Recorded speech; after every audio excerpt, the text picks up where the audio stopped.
একটা গল্প শুনেছিলাম, পাক হানাদার বাহিনী যখন বাংলাদেশে অ্যাটাক করতো, পাক হানাদার বাহিনী জিজ্ঞেস করতো মুসলিম না অমুসলিম চেক করার জন্য, বলতো কালেমা বল, কালেমা বাতাও। তো যারা কালেমা বলতে পারতো পাকিস্তানি বাহিনী নাকি ওদেরকে ছেড়ে দিত, শুনেছি। তো একজনকে এক বাঙালিরে পেয়ে তার মাথার মধ্যে বন্দুকর নল ধরে বলতেছে কালেমা বল সালে, কালেমা বাতা, কালেমা বল। তো ভয়ের চোটে এই দোয়া পড়া শুরু করছে। ও পড়তেছে লা ইলাহা ইল্লা আনতা সুবহানাকা ইন্নী কুনতু মিনাজ জালিমিন। পাকিস্তানি বলে সালে ইয়ে তো মুসিবত কা কালেমা হে। বাঙালি কয় হাম তো ভি মুসিবত মে হ্যাঁ। পাকিস্তানি বলে বেটা কোন দোয়া বললি, এটা তো মুসিবতের কালেমা। কয় আমিও তো মুসিবতে আছি, আমার মাথার মধ্যে বন্দুক ধরে তুমি আমার কালেমা জিজ্ঞেস করো, এখন কোনটা কালিমা আর কোনটা কি, তো আমার হুশ আছে নাকি?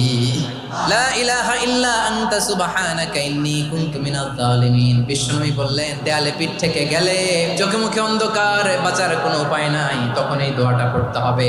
এই দোয়া পড়ে আল্লাহর কাছে ফরিয়াদ করলে বিপদ মুক্ত করবেন কে?